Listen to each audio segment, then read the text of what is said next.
नमस्कार विद्यार्थी मित्रांनो, Indian polity by V K Shinde या यूट्यूब चॅनलमध्ये आपलं स्वागत आहे. मित्रांनो, आपणास माहीत असेल की भारतामध्ये विशेषतः भारतीय संसदेच्या स्तरावर वक्फ संशोधन विधेयक 2025 याविषयीची चर्चा खूप मोठ्या प्रमाणात चालू आहे. किंबहुना याविषयीचा वाद सर्वोच्च न्यायालयामध्ये सुद्धा पोहोचलेला आपल्याला दिसून येतो. तर अशा या वक्फ संशोधन विधेयक 2025 आजचा आपला व्हिडिओ जो काय तो असणार आहे. का तर एक लक्षात घ्या की या वक्फ संशोधन विधेयक 2025 आगामी राज्यसेवा मुख्य परीक्षा 2025च्या अंतर्गत असो किंवा संयुक्त गट ब गट क मुख्य परीक्षा किंवा संयुक्त गट ब गट क पूर्व परीक्षा या सर्वच दृष्टिकोनातून प्रश्न विचारायला निश्चितपणे आयोगाला वाव आहे असं म्हटलं तरी चालेल. चालू घडामोडीशी संबंधित हा विषय आहे, पण जरी चालू घडामोडीशी संबंधित विषय असला तरी याचा संबंध आगामी राज्यसेवा मुख्य परीक्षा, राज्यसेवा पूर्व परीक्षा किंवा संयुक्त गट ब गट क पूर्व आणि मुख्य परीक्षा या सर्व दृष्टीने या ठिकाणी आपल्याला जोडता येऊ शकतो. मित्रांनो, हा जो काही विषय आहे तो हाताळण्यामागचा एक हेतू हा आहे की या ठिकाणी नेमकं वक्फ म्हणजे काय किंवा वक्फ बोर्ड नेमकं काय असतं, किंबहुना या ठिकाणी आपल्या भारतामध्ये या वक्फ संशोधन विधेयकाच्या बाबतीची पार्श्वभूमी काय आहे, यावरचा वाद आज आपल्याकडे का घडत चाललेला आहे. आणि एक प्रकारे या ठिकाणी सर्वात महत्त्वाचं म्हणजे काय की वक्फ संशोधन विधेयक 2025च्या अंतर्गत नेमक्या तरतुदी कोणत्या आहेत, या सर्वच अंगाने जी काही चर्चा आहे ती आपल्याला आज या ठिकाणी घडून आणण्याची आहे, की जेणेकरून हा विषय नेमका काय आहे हे आपल्याला लक्षात येऊ शकेल. तर मित्रांनो, एक लक्षात घ्या की आपल्या विषयाचं जे काही टायटल आहे किंवा आपल्या व्हिडिओचं जे काही टायटल आहे ते काय आहे की वक्फ संशोधन विधेयक 2025 याची वाटचाल. म्हणजे वक्फ संशोधन विधेयक 2025 याची आजपर्यंतची वाटचाल ही आपल्याला लक्षात घ्यायची आहे या टॉपिकच्या माध्यमातून किंवा व्हिडिओच्या माध्यमातून. मित्रांनो, एक लक्षात घ्या की या ठिकाणी वक्फ संशोधन विधेयक 2025चा विचार या ठिकाणी करण्याची गरज का भासते आहे. का तर याविषयी खूप दिवसापासून आपल्याकडे भारताच्या केंद्र सरकारच्या माध्यमातून म्हणा किंवा भारतातल्या विभिन्न घटक राज्य सरकारच्या माध्यमातून चर्चा जी काही ती सुरू होती आणि नक्कीच हा एक प्रकारे वादाचा विषय बनेल असं वाटत होतं आणि तो शेवटी बनलाच. कारण की या एकंदरीत विषयाला अनुसरून जर विचार केला तर या ठिकाणी केंद्र सरकार वर्सेस घटक राज्य सरकार यांच्यातला वाद पुढे आलेला आहे. एवढंच नव्हे तर या ठिकाणी अनेक राजकीय पक्षांमधला असणारा एकमेकांचा विरोध जो काय तो समोर आलेला आहे. त्याचबरोबर सर्वोच्च न्यायालयाने नेमकी कोणती भूमिका पार पाडावी याही बाबतचा प्रश्न उपस्थित झालेला आहे. तर अशा अनेक प्रकारच्या गोष्टी या वक्फ संशोधन विधेयक 2025च्या माध्यमातून पुढे आलेल्या आहेत असं म्हणायला काही हरकत नाही. तर त्यामुळे या विधेयकाची किंवा एकंदरीत आता जो काही याला कायद्याचं स्वरूप प्राप्त झालेलं आहे तर त्या कायद्याच्या पातळीवरची जी काही वाटचाल आहे ही नेमकी कशी झालेली आहे याचा आपल्याला या ठिकाणी आढावा घ्यायचा आहे, की जेणेकरून आपल्याला याविषयी विचारलेल्या कोणत्याही प्रकारच्या ऑब्जेक्टिव्ह प्रश्नांची किंवा डिस्क्रिप्टिव्ह प्रश्नांची उत्तरं देता येऊ शकतील. तर त्यामुळे वक्फ संशोधन विधेयक 2025 याची आजपर्यंतची वाटचाल ही नेमकी कशी आहे याचा संदर्भ आपल्याला इथं घ्यायचा आहे. तर मित्रांनो, एक लक्षात घ्या की वक्फ संशोधन विधेयक 2025 याचा जेव्हा आपण विचार करतो तेव्हा पहिला प्रश्न आपल्याला हा लक्षात घेतला पाहिजे तो हा की बहुतांश विद्यार्थ्यांच्या मनामध्ये हा एक प्रश्न निर्माण होणं साहजिक आहे किंवा ज्यांना या विषयाची पूर्ण अर्थाने माहिती नाही त्यांनाही हा प्रश्न पडणं साहजिक आहे की वक्फ म्हणजे काय, वक्फ याचा नेमका अर्थ काय होतो.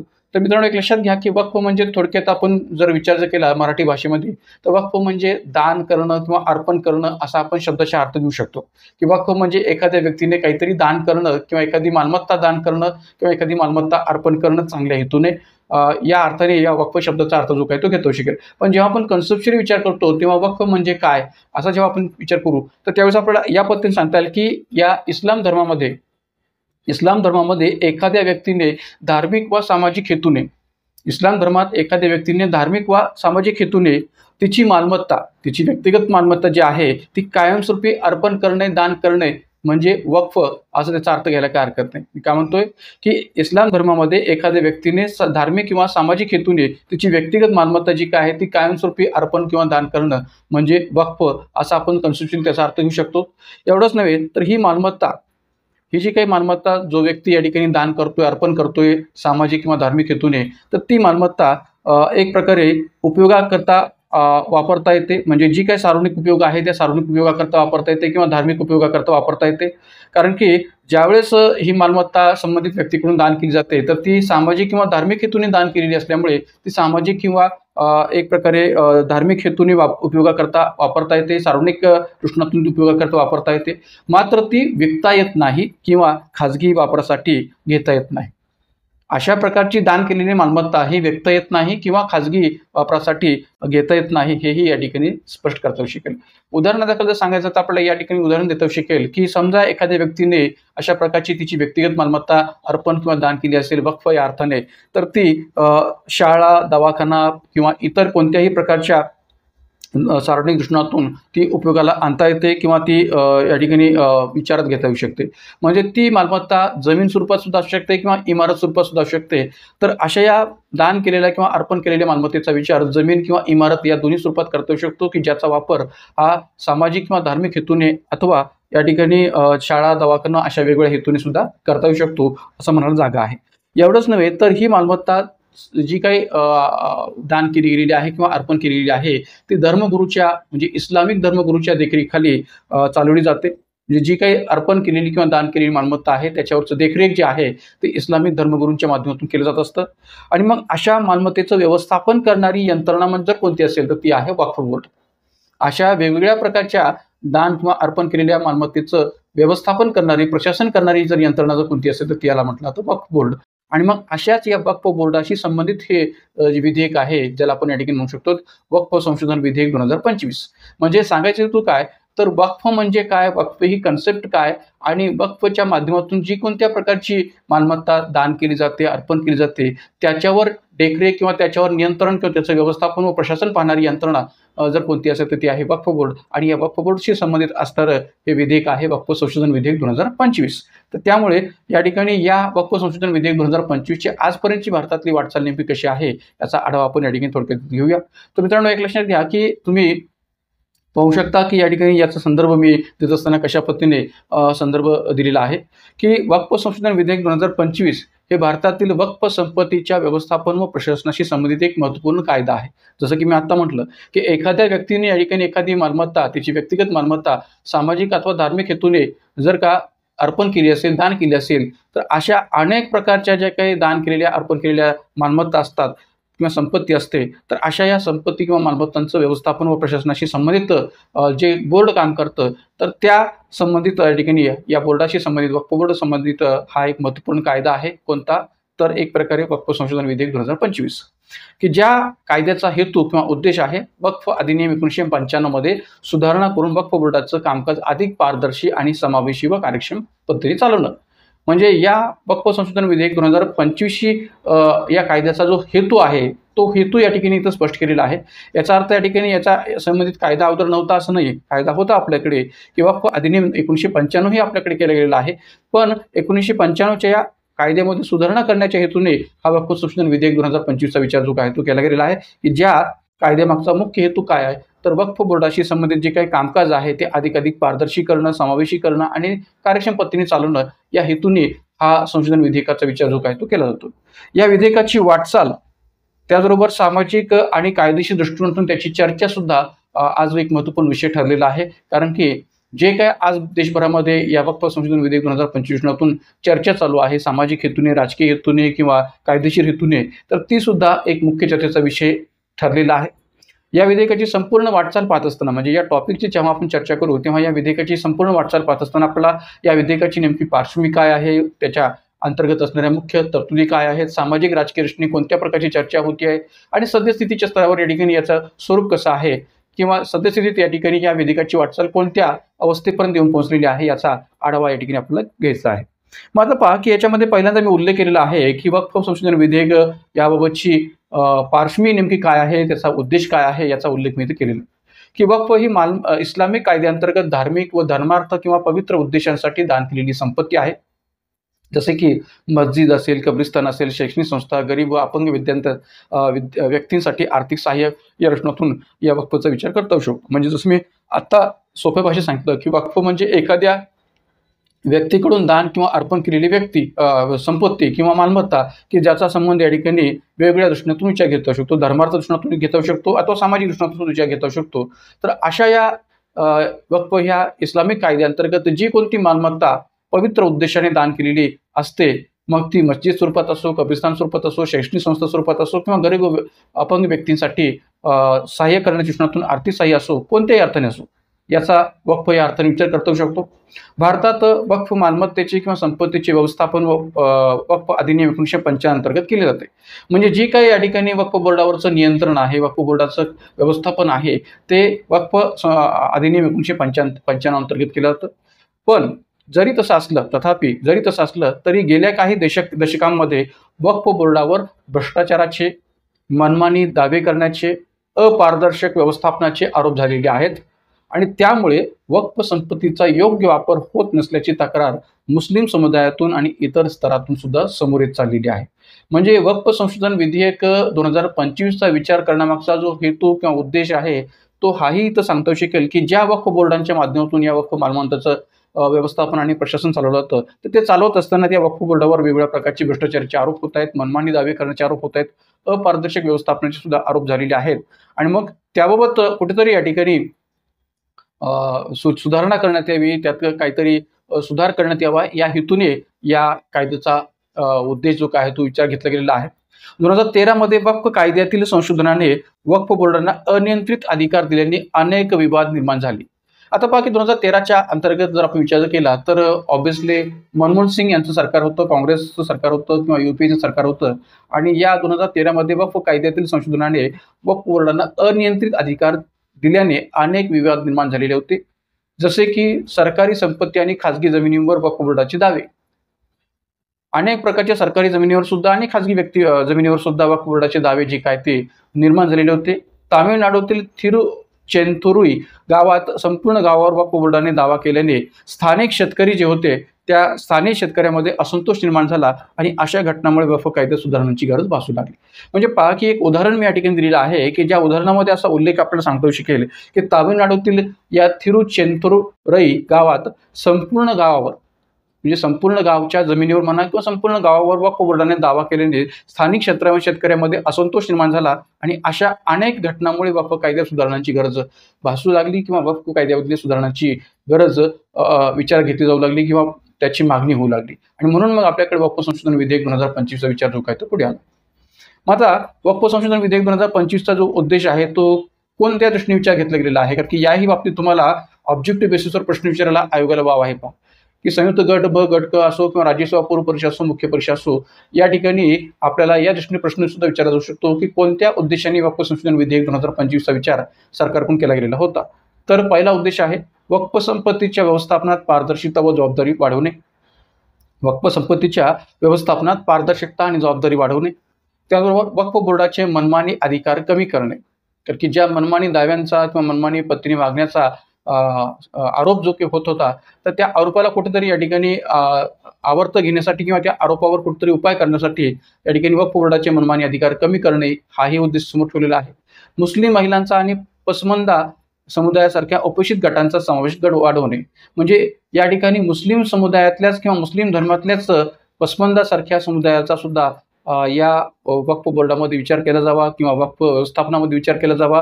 त्याचबरोबर मुस्लिम महिलांचा सुद्धा या वक्फ व्यवस्थापनात किंवा वक्फ बोर्डामध्ये विचार केला जावा, वक्फ परिषदेमध्ये विचार केला जावा या हेतूने त्यांचा समावेश करण्याच्या दृष्टीने सुद्धा या वक्फ संशोधन विधेयक 2025 विचार केलेला आहे. सरकारी आणि खाजगी संपत्तीवर अनधिकृत दावे रोखणे, जे काही वक्फ बोर्डाकडून अशा प्रकारच्या सरकारी आणि खाजगी संपत्तीवर अनधिकृत दावे केले जात आहेत, मनमानी दावे केले जात आहेत, त्याला रोखणं हाही हेतू समोर ठेवून या विधेयकाचा विचार केलेला आहे. वक्फ संपत्तीचा सामाजिक आणि आर्थिक विकासासाठी योग्य वापर सुनिश्चित करणे, म्हणजे ज्या काही वक्फ मालमत्ता आहेत, अर्पण केलेल्या मालमत्ता आहेत, तर अशा या मालमत्तांचा सामाजिक आणि आर्थिक विकासासाठी योग्य वापर व्हावा आणि योग्य वापर सुनिश्चित केला जावा या उद्देशाने सुद्धा वक्फ संशोधन विधेयक 2025चा विचार केला गेलेला आहे. त्यानंतर वक्फ विधेयकाची वाटचाल. आता पहा की ही वक्फ विधेयकाची वाटचाल नेमकी कशी राहिलेली आहे भारताच्या पातळीवर. विशेषतः ऑगस्ट 2024चा जर आपण विचार केला तर तेव्हापासून ही या ठिकाणी वाटचाल कशी राहिलेली आहे याचा संदर्भ आपण पुढे घेऊया आणि ही वाटचाल आज पावे तो या ठिकाणी कशी राहिलेली आहे याचाही आपल्याला आढावा घ्यायचा आहे. तर याबाबतची वाटचाल जी आहे ती सांगत असताना आपल्याला पहिल्यांदा सांगता येऊ शकेल पहिला मुद्दा की विधेयकाची सुरुवात ऑगस्ट 2024च्या अंतर्गत विधेयकाची सुरुवात कशी झाली. तर 8 ऑगस्ट 2024 रोजी केंद्रीय अल्पसंख्याक कार्यमंत्री किरण रिजिजू यांनी लोकसभेत वक्फ संशोधन विधेयक 2024 आणि मुसलमान वक्फ विधेयक 2024 सादर केले.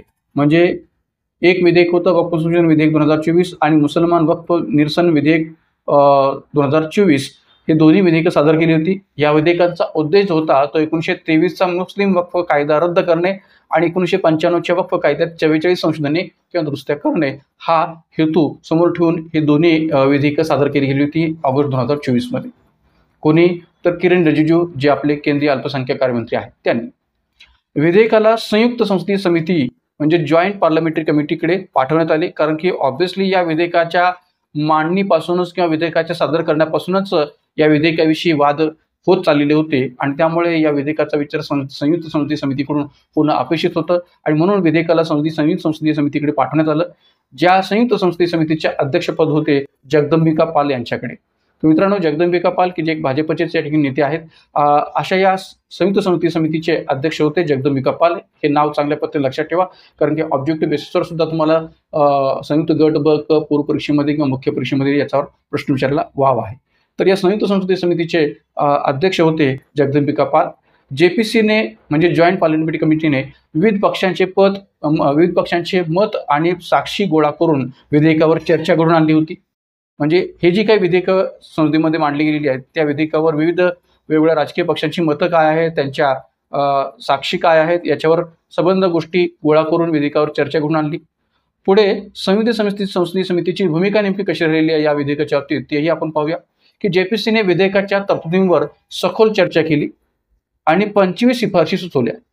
म्हणजे जी काही विधेयकं या ठिकाणी संसदेमध्ये मांडली गेली होती तर त्या संबंध तरतुदींवर सखोल चर्चा JPCने घडून आणली आणि 25 शिफारशी सुचवल्या होत्या, ज्यात लिंग समानता, समावेशकता, पारदर्शिता यावर भर देण्यात आला होता. कारण की ज्या प्रकारचे आरोप वक्फ बोर्डावर केले जात होते तर ते आरोप कुठेतरी दूर करता यावेत या हेतूनेच या शिफारशी सुचवलेल्या होत्या की ज्यांचा संबंध लिंग समानता, समावेशकता आणि पारदर्शकता याशी संबंधित होता. 2 फेब्रुवारी 2025 रोजी JPCने आपला अहवाल लोकसभेत सादर केला, ज्यात 14 संशोधनांना मंजुरी देण्यात आली आणि यामुळे विधेयकाला अंतिम स्वरूप मिळाले. म्हणजे विधेयकाला अंतिम स्वरूप मिळालेलं आहे, कायद्याला नाही, विधेयकाला अंतिम स्वरूप मिळालेलं आहे जेव्हा 2 फेब्रुवारी 2025 रोजी JPCने आपला अहवाल लोकसभेत सादर केला तेव्हा.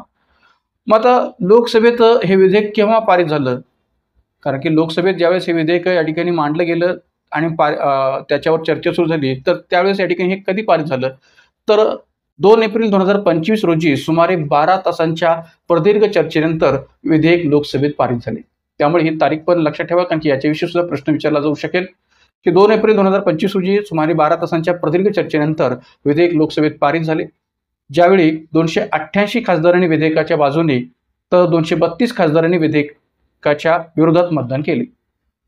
म्हणजे 288 खासदारांनी विधेयकाच्या बाजूने मतदान केलेलं आहे आणि 232 खासदारांनी विधेयकाच्या विरोधात मतदान केलेलं आहे.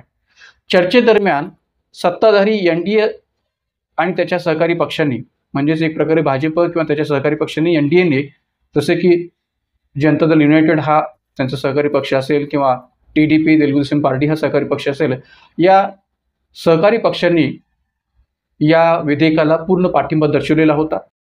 तर विरोधी पक्षांनी जसे की काँग्रेस, समाजवादी पार्टी किंवा MIM असेल यांनी या विधेयकाला पूर्णतः विरोध केलेला होता. तर त्यामुळे एकंदरीत या ठिकाणी 2 टोकं या विधेयकाच्या बाबतीत दिसून आली की NDA आणि त्यांच्या सहकारी पक्षांनी त्याला समर्थन दिलं होतं, त्याला पाठिंबा दिला होता, मात्र विरोधी पक्षांनी प्रखर विरोध या विधेयकाचा केलेला होता.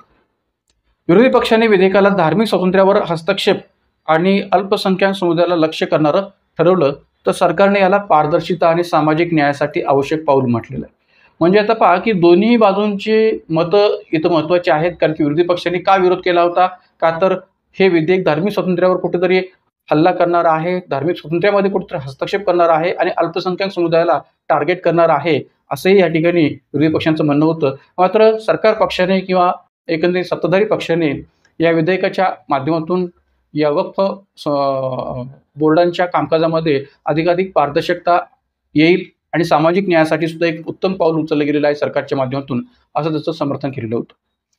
हे विधेयक राज्यसभेत केव्हा पारित झालं? तर राज्यसभेच्या पातळीवर या ठिकाणी 3 एप्रिल 2025 रोजी हे विधेयक जे काय आहे ते पारित झालं होतं. 3 एप्रिल 2025 रोजी किरण रिजिजू यांनी हे विधेयक राज्यसभेत सादर केलं आणि 12 तासांच्या गरमागरम चर्चेनंतर, कारण की इथंही चर्चा या विधेयकाची खूप मोठ्या प्रमाणात गाजली आणि त्यानंतर हे विधेयक 128 विरुद्ध 95 मतांनी पारित झालं. म्हणजे एक प्रकारे लोकसभेत 288 विरुद्ध 232 मतांनी ते पारित झालं होतं. तर इतर ठिकाणी जर आपण पाहिलं तर राज्यसभेमध्ये ते 128 विरुद्ध 95 मतांनी पारित झालं. किती? 128 विरुद्ध 95 मतांनी हे विधेयक राज्यसभेत पारित झालं होतं. तर मग एक लक्षात घ्या की या ठिकाणी या विधेयकाच्या बाबतीत जर विचार करायचा झाला तर जनता दल युनायटेडचे संजीव कुमार झा, की जे राज्यसभेच्या स्तरावर या ठिकाणी महत्त्वपूर्ण खासदार आहेत, तर यांनी पसमंदा समुदायाच्या समावेशावर भर दिला आणि काँग्रेसचे मल्लिकार्जुन खरगे यांनी याला अल्पसंख्याकांना त्रास देणारे विधेयक असं ठरवलेलं होतं. तर एकंदरीत या ठिकाणी या विरोधी पक्षांच्या बाजूने आणि सत्ताधारी पक्षाच्या बाजूने सुद्धा या विधेयकावरची विभिन्न मतमतांतर जी काय ते आलेली आहेत असं म्हणायला काही हरकत नाही.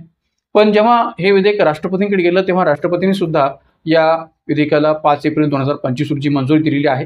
तर मग या ठिकाणी 5 एप्रिल 2025 रोजी राष्ट्रपती द्रौपदी मुर्मू यांनी विधेयकाला मंजुरी दिली आणि वक्फ संशोधन अधिनियम 2025 कायदा बनला.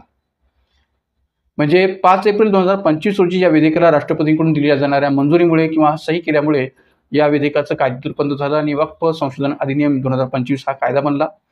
विधेयकाला unified Waqf management empowerment efficiency and development अधिनियम 2025 असे नाव देण्यात आले आहे. तर मित्रांनो, याही बाबतीत इथं प्रश्न विचारला आहे की नेमकं या विधेयकाला कोणतं नाव देण्यात आलेलं होतं असाही प्रश्न तुम्हाला विचारला जाऊ शकेल. तर त्यामुळे हे लक्षात ठेवा, या विधेयकाला unified Waqf management empowerment efficiency and development अधिनियम 2025 असं नाव देण्यात आलेलं आहे.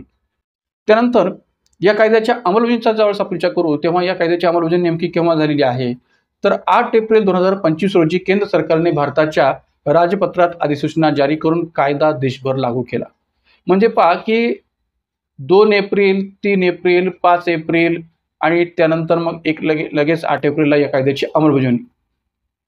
असं इथं वाटणं साहजिक आहे की सरकारने या विधेयकाच्या अंमलबजावणीसाठी म्हणा किंवा या विधेयकाच्या पूर्ण प्रोसेससाठी म्हणा खूप घाई केली होती किंवा खूप या ठिकाणी त्याच्यावर जलद गतीने सगळ्या प्रोसेस घडून आणल्या होत्या असं म्हणायला काय हरकत नाही. आणि त्या पाठीमागे या ठिकाणी सध्याच्या मोदी सरकारचा किंवा सध्याच्या भाजप सरकारचा जो हेतू आहे तो हेतू कुठेतरी या ठिकाणी हिंदुत्ववादी दृष्टिकोनातून आहे असं वाटायला काय हरकत नाही. याबाबतची वेगवेगळ्या व्यक्तींची वेगळी मतांतर असू शकतात, मात्र या ठिकाणी कुठेतरी या ठिकाणी हिंदुत्ववादी दृष्टिकोन सुद्धा आहे असं म्हणायला थोडा तरी वाव उरतो. असो, या ठिकाणी आपल्याला कायद्याच्या दृष्टीने अधिक विचार करायचा आहे.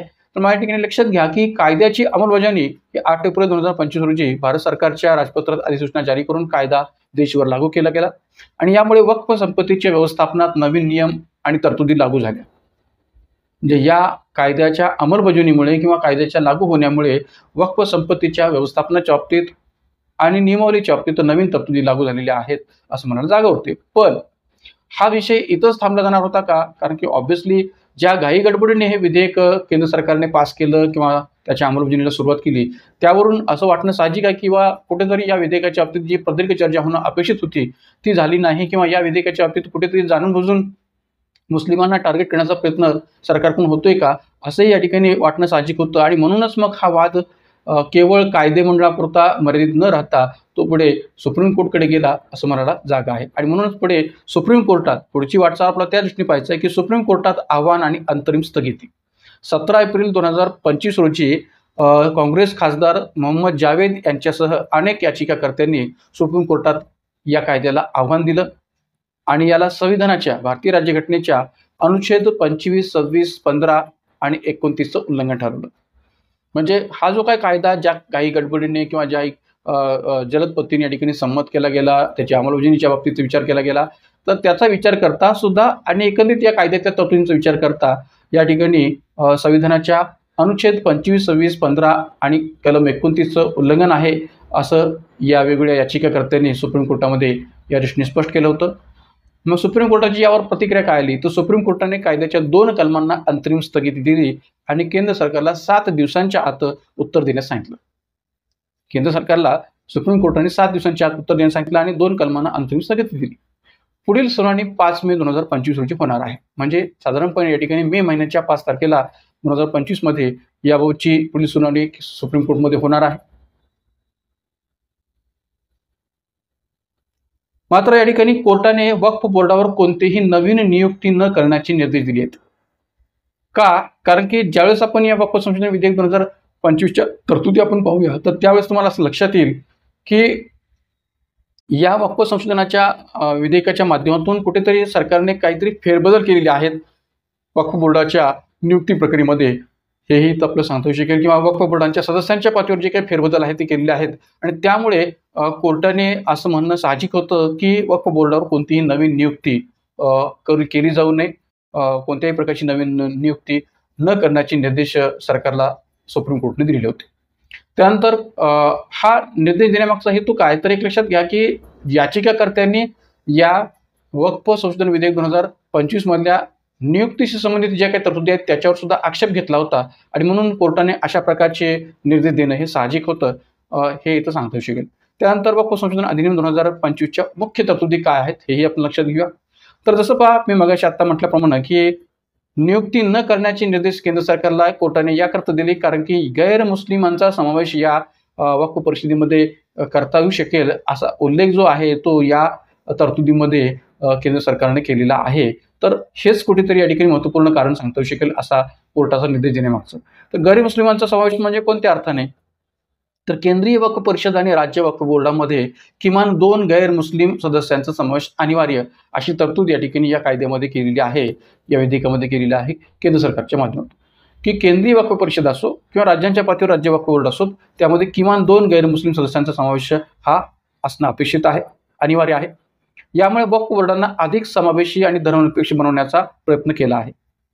आता याच्यावर सुप्रीम कोर्टाने सुद्धा ज्यावेळेस या याचिकेविषयी सुप्रीम कोर्टात सुनावणी झाली, चर्चा झाली, त्यावेळी सुद्धा प्रश्न उपस्थित केला होता की एक प्रकारे अशा प्रकारे जर का गैरमुस्लिम सदस्यांना या वक्फ बोर्डामध्ये स्थान दिलं जात असेल तर उद्या चालून अनेक प्रकारची जी काही हिंदू मंदिरं आहेत त्या मंदिरांच्या विश्वस्त मंडळामध्ये सुद्धा गैर हिंदू व्यक्तींना स्थान देणं योग्य राहील का असा प्रश्न सुप्रीम कोर्टाने तुषार मेहता या ठिकाणी सॉलिसिटर जनरलना केलेला होता असं इथं आपल्याला सांगता येऊ शकेल. तर त्यामुळे ही जी काही तरतूद आहे भली केंद्र सरकारने केलेली असली तरी आणि त्याचं समर्थन करत असताना धर्मनिरपेक्ष दृष्टिकोन जरी मांडलेला असला तरी सुद्धा सुप्रीम कोर्टने याविषयी प्रश्न उपस्थित केलेले आहेत हे सांगता येऊ शकेल. त्यानंतर महिलांचं सशक्तीकरण हाही संदर्भ या ठिकाणी तरतुदीमध्ये सांगता येऊ शकेल की वक्फ बोर्डामध्ये किमान 2 मुस्लिम महिलांचा समावेश अनिवार्य. या ठिकाणी जसं गैरमुस्लिम सदस्यांचा समावेश अनिवार्य म्हटलेला आहे तसंच या ठिकाणी ही पण तरतूद आहे की वक्फ बोर्डामध्ये किमान 2 मुस्लिम महिलांचा समावेश अनिवार्य. वक्फ संपत्तीच्या समर्पणापूर्वी विधवा, तलाकशुदा आणि अनाथ महिलांना त्यांचा वैधानिक वारसा मिळण्याची तरतूद केली आहे. म्हणजे जी काही वक्फ संपत्ती आहे तिच्या समर्पणापूर्वी म्हणजे ज्या व्यक्तीकडून वक्फ संपत्ती किंवा मालमत्तेचं समर्पण केलं जाईल तर त्या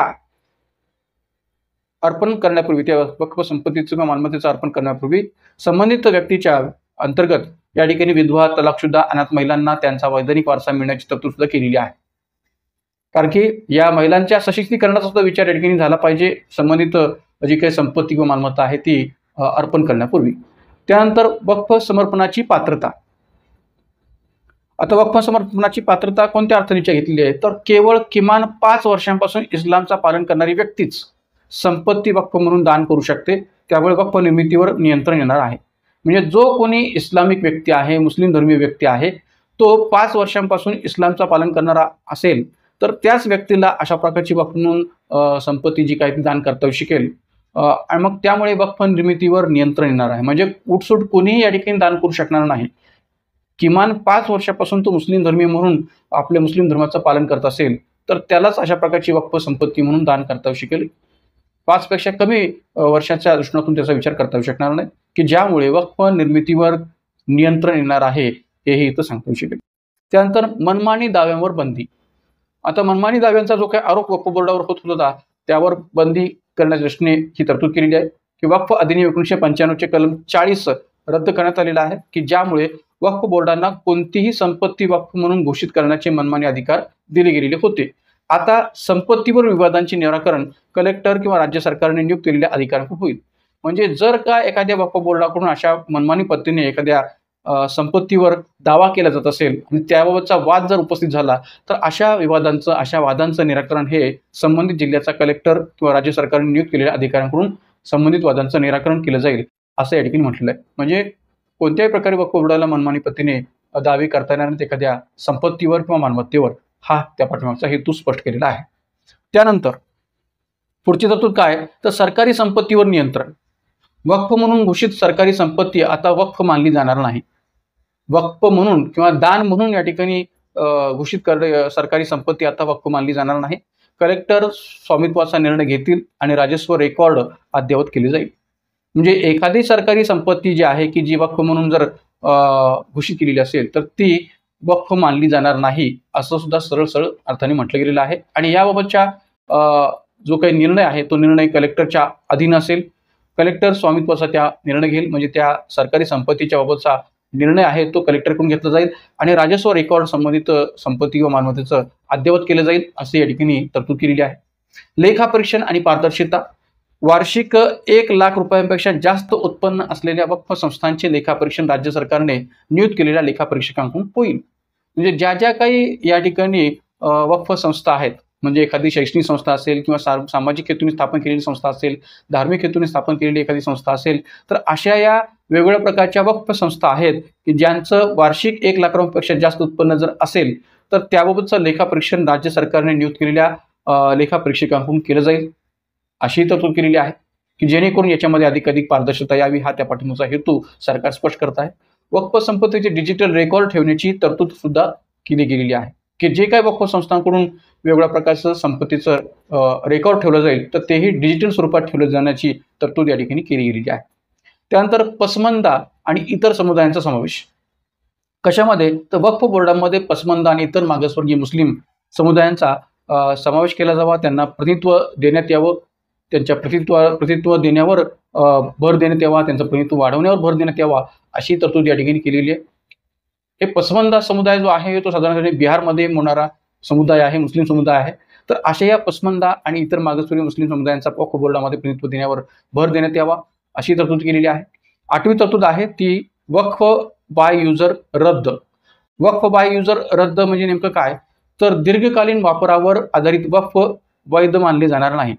म्हणजे दीर्घकाळापासून एखाद्या मालमत्तेच्या वापरावर जर एखादी वक्फ संपत्ती असेल, मालमत्ता असेल तर ती वैध मानली जाणार नाही. यामुळे संपत्तीवर अनधिकृत दावे कमी होतील. म्हणजे आता एखादी मालमत्ता की ज्याच्यावर या ठिकाणी दीर्घकाळापासून संबंधित वक्फ संस्थेकडून वापर होतोय, पण असा वापर होत असला तरी सुद्धा ती वक्फ जी काय आहे ती वैध मानली जाणार नाही किंवा ती संपत्ती मालमत्ता ही वैध मानली जाणार नाही.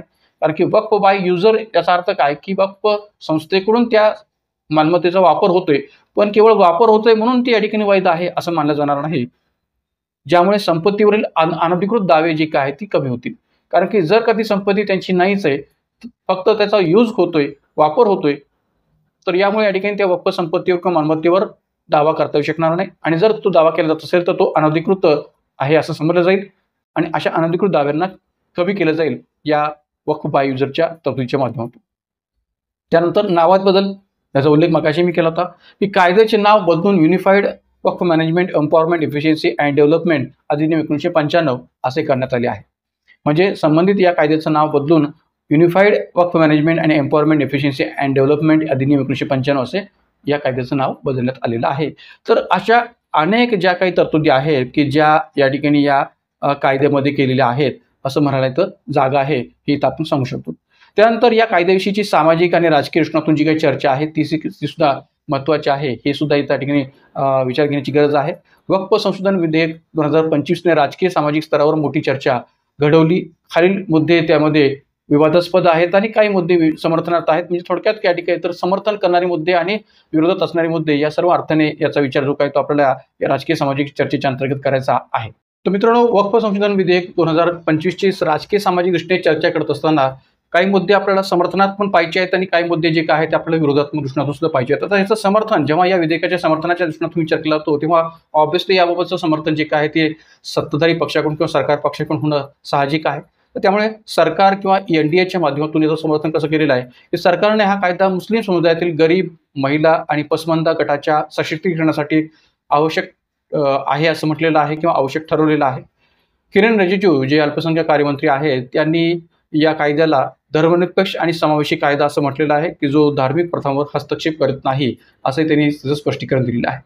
म्हणजे हा कायदा जो काय तो पूर्ण अर्थाने धर्मनिरपेक्ष दृष्टीकोनातून विचार घेतला गेलेला आहे, समावेशी दृष्टीकोनातून हा कायदा आहे आणि कोणत्याही प्रकारच्या मुस्लिम धार्मिक प्रथांवर तो हस्तक्षेप करत नाही किंवा प्रथांमध्ये या ठिकाणी हस्तक्षेप करत नाही असं किरण रिजिजू यांचं म्हणणं आहे.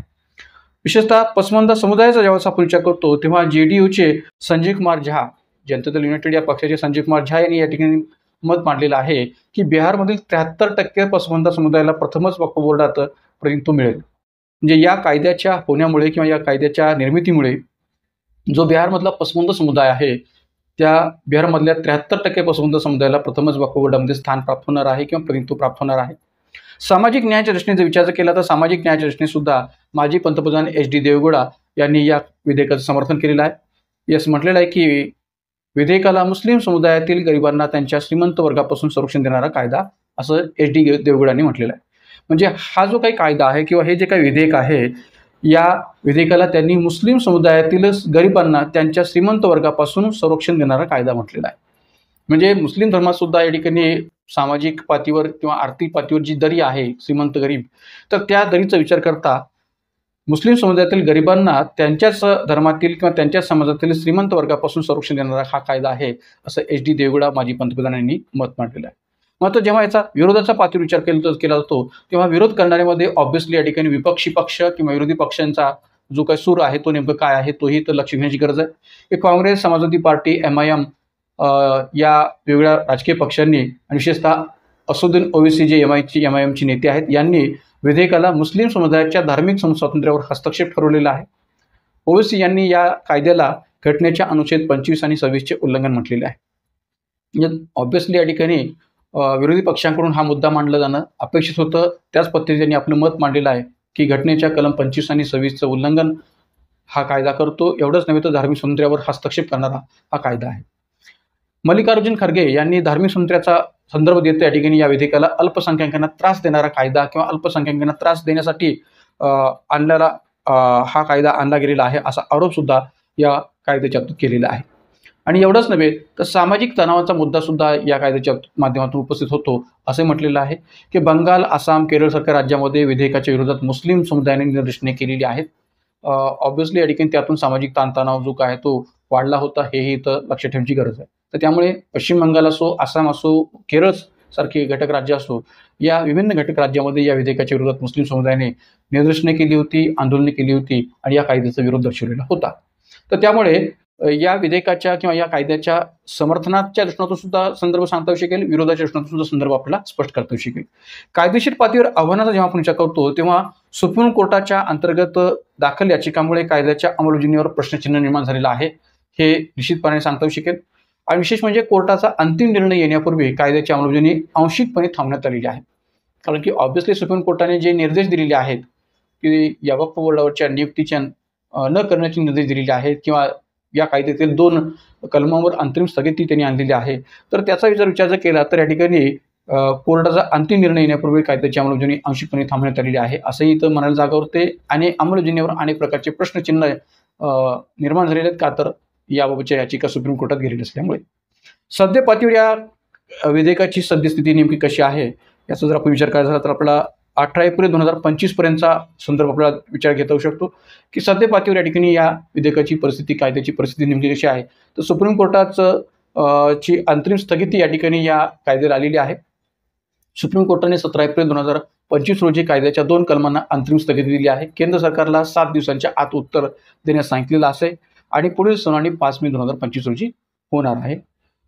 वक्फ बोर्डावर नियुक्तीच्या बाबतची स्थगितीचे आदेश या ठिकाणी सुप्रीम कोर्टाने दिलेले आहेत. कोणत्याही प्रकारे वक्फ बोर्डावर नवीन नियुक्त्या न करण्याचे निर्देश सुप्रीम कोर्टाने दिलेले आहेत. आणि राजकीय प्रतिक्रियांचा जर विचार करायचा झाला तर विरोधी पक्षांनी कोर्टाच्या निर्णयाचं स्वागत केलेलं आहे. म्हणजे ऑब्व्हियसली या कायद्याचा विरोध तर विरोधी पक्षांनी केलाच होता, मात्र सुप्रीम कोर्टाच्या या निर्णयाचं सुद्धा विरोधी पक्षांनी स्वागत केलेलं आहे आणि सरकार याला कायदेशीर पद्धतीने हाताळणार आहे. कायदेशीर लढाईतून या ठिकाणी हाताळण्याची तयारी करत चाललेला आहे. तर एकंदरीत या ठिकाणी दोन्ही बाजू आपण लक्षात घेतलेल्या आहेत. समर्थनाच्या पातळीवर, विरोधाच्या पातळीवर सरकारचं म्हणणं या कायद्याच्या बाबतीत नेमकं काय आहे, विरोधी पक्षांचं म्हणणं नेमकं या बाबतीत काय आहे आणि याच्या दृष्टीने असणारी सामाजिक राजकीय चर्चा कशी चालू आहे, या कायद्यातल्या विभिन्न तरतुदी कोणत्या आहेत, या कायद्याची पार्श्वभूमी नेमकी काय आहे, या सर्व अर्थाने जी काही चर्चा आपण या ठिकाणी केलेली आहे. थोडक्यात जर सांगायचं झालं शेवट आपण तर या ठिकाणी आपल्याला सांगतो शकेल की वक्फ संशोधन अधिनियम 2005 हा भारतातील वक्फ संपत्तीच्या व्यवस्थापनात सुधारणा करण्याचा एक महत्त्वाकांक्षी प्रयत्न आहे. म्हणजे ऑब्व्हियसली या ठिकाणी जे काही वक्फ बोर्डावर किंवा वक्फ व्यवस्थापनावर आरोप प्रत्यारोप केले जात आहेत त्याचा विचार करता एकंदरीत वक्फ मालमत्तांच्या व्यवस्थापनात सुधारणा करण्याच्या दृष्टीने हा एक महत्त्वाकांक्षी प्रयत्न आहे, एक व्यवस्थित चालणारा प्रयत्न आहे. यामुळे पारदर्शिता, समावेशकता आणि सामाजिक न्यायाला चालना मिळण्याची अपेक्षा आहे. पण जरी असं असलं तरी धार्मिक स्वातंत्र्य आणि अल्पसंख्याक अधिकारांवरील वादामुळे याला कायदेशीर आणि राजकीय आव्हाने भेडसावत आहे. कायदेशीर पातळीवर कोणतं आव्हान तर सुप्रीम कोर्टामध्ये गेलेल्या याचिका, यामुळे कायदेशीर आव्हान सुद्धा या ठिकाणी या कायद्याला प्राप्त होत चाललेलं आहे. आणि राजकीय आव्हाने म्हणजे कोणती तर विरोधी पक्षांकडून केला जाणारा विरोध, या अर्थाने राजकीय आव्हाने सुद्धा भेडसावत आहेत. सुप्रीम कोर्टाचा अंतिम निर्णय या कायद्याचं भवितव्य ठरवणार आहे का, तर या ठिकाणी आगामी कालखंडामध्ये 5 मे 2025 ला जी काही सुनावणी होणार आहे त्या अंतर्गत म्हणा किंवा त्यानंतर सुद्धा जर आपण विचार केला तर या कायद्याचं भवितव्य हे सुप्रीम कोर्टच्या हाती आहे. सुप्रीम कोर्ट यावर नेमकं काय निर्णय देतं यावरून या कायद्याचं भवितव्य हे ठरू शकेल असं म्हणायला जागा वाटते. तर मित्रांनो, या ठिकाणी या सर्व अर्थाने या विधेयकाची किंवा या कायद्याची आजपर्यंतची वाटचाल नेमकी कशी राहिलेली आहे याचा आपण आढावा जो आहे तो या टॉपिकच्या माध्यमातून घेतलेला आहे. पण याबाबत या ठिकाणी राज्यसेवा मुख्य परीक्षा 2025 कशा प्रकारे प्रश्न विचारले जाऊ शकतात किंवा हा प्रश्न विचारण्यालायक घटक आहे का, टॉपिक आहे का, याचाही जेव्हा आपण विचार करू तेव्हा हेही लक्षात घेण्याची गरज आहे की या टॉपिकविषयी ऑब्जेक्टिव्ह बेसिसवर सुद्धा प्रश्न विचारायला व्हावा आहे, सब्जेक्टिव्ह बेसिसवर किंवा वर्णात्मक पद्धतीने सुद्धा प्रश्न विचारायला व्हावा आहे. आणि म्हणून जे कोणी आपले MPSC किंवा UPSCची तयारी करणारे विद्यार्थी आहेत त्यांनी या विषयाचा संवैधानिक, सामाजिक, राजकीय दृष्टिकोनातून अभ्यास करावा. कारण की हा विषय चालू घडामोडीशी संबंधित तर आहेच आहे, पण प्रशासनाच्या सुधारणांच्या दृष्टिकोनातून सुद्धा याच्यावर प्रश्न विचारला जाऊ शकतो. म्हणजे चालू घडामोडीच्या दृष्टीने जर विचार केला तर सब्जेक्टिव्हमध्ये सुद्धा प्रश्न विचारायला व्हावा आहे, ऑब्जेक्टिव्ह बेसिसवर सुद्धा याच्यावर या ठिकाणी चालू घडामोडीच्या दृष्टीने प्रश्न विचारायला व्हावा आहे आणि प्रशासकीय सुधारणांच्या दृष्टीने सुद्धा याबाबत प्रश्न विचारायला व्हावा आहे असं म्हणायला जागा होते. तर परीक्षेच्या दृष्टीने या टॉपिकच्या बाबतीत कसा विचार केला जाऊ शकेल तर एक लक्षात घ्या की राज्यसेवा मुख्य परीक्षा 2025 पातळीचा आपण विचार केला जे वर्णात्मक स्वरूप आहे तर त्यामध्ये निबंधाचा विषय म्हणून सुद्धा या टॉपिकच्या दृष्टीने प्रश्न विचारायला व्हावा आहे. निबंध म्हणून कसा विचारला जाऊ शकेल तर वक्फ संशोधन अधिनियम 2025 सामाजिक न्याय आणि पारदर्शकतेची नवीन दिशा असा निबंधाचा विषय तुम्हाला प्रश्न म्हणून विचारला जाऊ शकतो राज्यसेवा मुख्य परीक्षा 2025 पातळीवर. किंवा धार्मिक स्वातंत्र्य आणि प्रशासकीय सुधारणा वक्फ कायद्याचा वाद. कारण की धार्मिक स्वातंत्र्य आणि प्रशासकीय सुधारणा म्हणजे एकीकडे विरोधी पक्षांनी या विधेयकाच्या बाबतीत धार्मिक स्वातंत्र्यावर हल्ला होतोय अशी टीका केलेली आहे आणि दुसरीकडे सरकार प्रशासकीय सुधारणांच्या दृष्टीने या विधेयकाकडे पाहत आहे. तर या दोन्ही पातळीवर वक्फ कायद्याचा जो काही वाद आहे तो नेमका कसा आहे, म्हणजे धार्मिक स्वातंत्र्य आणि प्रशासकीय सुधारणा या मधला जो काही वाद आहे तो नेमका कसा आहे इथं तुम्हाला निबंधाच्या दृष्टीने विचारला जाऊ शकेल. त्यानंतर वक्फ कायद्याच्या संदर्भात भारतातील संघ राज्य व्यवस्थेची आव्हाने आणि संधी. आता पहा की मी जसं मागाशीही म्हटलं तुम्हाला की या विधेयकाच्या बाबतीत जे जे काही या ठिकाणी घटक राज्य आहेत, मग ते तामिळनाडूसारखं घटक राज्य असेल, केरळसारखं घटक राज्य असेल, पश्चिम बंगालसारखं घटक राज्य असेल, तर या घटक राज्यांच्या सरकारने सुद्धा याला विरोध केलेला आहे आणि त्यामुळे केंद्र राज्य संबंधावर सुद्धा या विधेयकाच्या दृष्टिकोनातून परिणाम होतो असं म्हणायला वाव आहे. तर त्यामुळे वक्फ कायद्याच्या संदर्भात भारतीय संघराज्य व्यवस्थेची आव्हाने आणि संधी या दृष्टीने सुद्धा निबंधाचा विषय जो आहे तो या टॉपिकवर विचारला जाऊ शकतो. एवढंच नव्हे तर या ठिकाणी या विधेयकाच्या बाबतीत प्रश्न कसे विचारले जाऊ शकतात, प्रश्नांचं स्वरूप सुद्धा कसं असू शकेल याचा थोडक्यात आपण आढावा घेऊया. की वक्फ संशोधन अधिनियम 2025 मुख्य तरतुदी कोणत्या आहेत. 10 मार्कांसाठी हा प्रश्न या ठिकाणी विचारला जाऊ शकतो अधिकाधिक 150 शब्दामध्ये की वक्फ संशोधन अधिनियम 2025 मुख्य तरतुदी कोणत्या आहेत. तर असा प्रश्न तुम्हाला या ठिकाणी असाही ऑब्जेक्टिव्हमध्ये सुद्धा विचारायला हवा आहे की खालील तरतुदी वक्फ संशोधन विधेयक 2025 आहेत त्यापैकी कोणत्या तरतुदी योग्य अयोग्य आहेत या दृष्टीने सुद्धा ऑब्जेक्टिव्हमध्ये विचारला हवा आहे. सब्जेक्टिव्हमध्ये सुद्धा किंवा वर्णात्मक पद्धतीने असा प्रश्न विचारला जाऊ शकतो. वक्फ कायद्याच्या संदर्भात केंद्र राज्य संबंधांचा आढावा घ्या. कारण की ज्या पद्धतीने तामिळनाडू, केरळ, पश्चिम बंगालसारख्या घटक राज्यांनी या विधेयकाला विरोध केलेला आहे त्याचा विचार करता वक्फ कायद्याच्या संदर्भात केंद्र राज्य संबंधांचा आढावा घ्या असं विचारणं सुद्धा साहजिक आहे. त्यामुळे 15 गुणांसाठी सुद्धा हा प्रश्न विचारला जाऊ शकतो. वक्फ संशोधन अधिनियम 2025 सामाजिक आणि राजकीय परिणामांचे मूल्यमापन करा. या अधिनियमाच्या होण्यामुळे किंवा या कायद्याच्या होण्यामुळे सामाजिक आणि राजकीय पातळीवरचे परिणाम कोणत्या पद्धतीने घडून आलेले आहेत त्याचं मूल्यमापन करा असाही प्रश्न या ठिकाणी विचारायला आयोगाला वाव आहे असं आपण म्हणू शकतो. तर त्यामुळे वेगवेगळ्या प्रकारचे प्रश्न या टॉपिकवर तयार होऊ शकतात, वेगवेगळ्या अँगलने तयार होऊ शकतात, त्याचीही आपण या ठिकाणी तयारी ठेवणं गरजेचं आहे. विशेषतः वक्फ संशोधन विधेयक 2025 तरतुदी कोणत्या आहेत असा प्रश्न अधिकाधिक पद्धतीने विचारायला वाव आहे असं म्हणायला जागा होते. इतरही दृष्टीतून केंद्राच्या संबंधाच्या दृष्टीने असेल किंवा इतर दृष्टीतून प्रश्न विचारले जाऊ शकतात त्या सर्व दृष्टीने आपली तयारी सुद्धा असली पाहिजे. तर त्यामुळे प्रश्न कोणत्या प्रकारचे विचारले जाऊ शकतात, निबंधाचा विषय कसा असू शकतो या सर्व अर्थाने मी माहिती दिलेली आहे. एवढंच नव्हे तर या विधेयकाची किंवा कायद्याची आजपर्यंतची वाटचाल कशी राहिली याच्याही बाबतचा आढावा आपण या ठिकाणी घेतलेला आहे. तर मित्रांनो, अशाच प्रकारच्या चालू घडामोडीशी संबंधित अनेक प्रकारच्या टॉपिकवरची चर्चा आपण घडवून आणणार आहोत आपल्या YouTube व्हिडिओच्या माध्यमातून. तर आजच्या या व्हिडिओच्या माध्यमातून वक्फ संशोधन विधेयक 2025 बाबतीतची जी काही सबंध वाटचाल आहे ती मी देण्याचा प्रयत्न केलेला आहे. आगामी कालखंडात सुद्धा आपण या ठिकाणी वेगवेगळ्या प्रकारच्या प्रश्नांच्या स्वरूपात सुद्धा किंवा त्याचबरोबर टॉपिकच्या स्वरूपात सुद्धा अशी चर्चा जी काही ती घडून आणणार आहोत. तर मित्रांनो, जाताना सर्वांना विनंती की आपल्या यूट्यूब चॅनलला अधिकाधिक संख्येने सबस्क्राईब करा, लाईक करा, शेअर करा. या व्हिडिओलाही अधिकाधिक गरजू विद्यार्थ्यांपर्यंत आणि राज्यसेवेची तयारी करणाऱ्या विद्यार्थ्यांपर्यंत पोहोचवा आणि याही व्हिडिओला अधिकाधिक पद्धतीने या ठिकाणी लाईक आणि शेअर करा. तर आज या व्हिडिओमध्ये आपण थांबूयात. धन्यवाद.